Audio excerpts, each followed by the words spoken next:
Эта песня о любви к матери кажется понятна без слов. Китайский татарин или татарский китаец Базарбай Бекчентаев всегда исполняет ее с особым трепетом. Уважение к родителям, к своим предкам у него в крови. В 1831 году зажиточные купцы переехали из Казани в Китай и всю свою жизнь рассказывали своим внукам про любовь к родной земле. В итоге в 2012-м Базарбай вместе с женой все-таки решил вернуться на историческую родину. Помогло знание татарского. В отличие от русского, на нем он говорит совершенно свободно. Может и есть города красивее, чем Казань, но Казань для татарского мира удивительная, таинственная. Здесь живут очень активные, трудолюбивые, умные, воспитанные люди. И очень много красивых мест по архитектуре.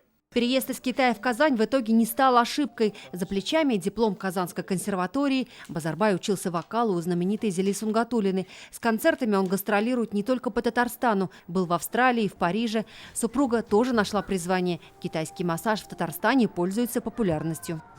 Когда я дверь открыл, я понял, что там почти 100 градусов. Джей Рахман – уроженец Бангладеш. Воспоминания о первом походе в баню для него одни из самых ярких за все время пребывания в Татарстане. В Казань он приехал 4 года назад, чтобы получить высшее образование. Поступил в энергетический институт на программиста. Последние 3 года преподает английский. Уже вижу, многие иностранцы вот здесь остаются, и они продолжают жить здесь, учиться. Вот.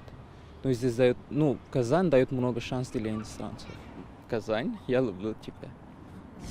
Хусейн Белейд приехал в Татарстан из Алжира. Он 11-й ребенок в семье. Свободно говорит на арабском, английском, русском и французском языках. Настроен выучить и татарский, а национальную кухню он уже изучил.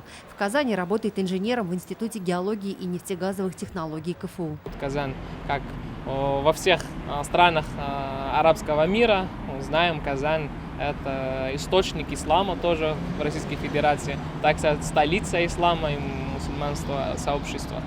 Вот поэтому был такой толчок, что Казань и прекрасный город, и хорошо живется, и там мусульмане. Для молодых и перспективных ученых в КФУ много грантовых программ, поэтому вопрос остаться или уехать на родину в Алжир для Хусема не стоял. Тем более за время учебы молодой человек успел жениться. Супруга из Ижевска в Казань переехала, не раздумывая. Юлия Гоголева, Рамзель Гарипов, Олег Мыльников, ТНВ, Казань. Закажи рекламу на ТНВ. Телефон в Казани 5 705 100.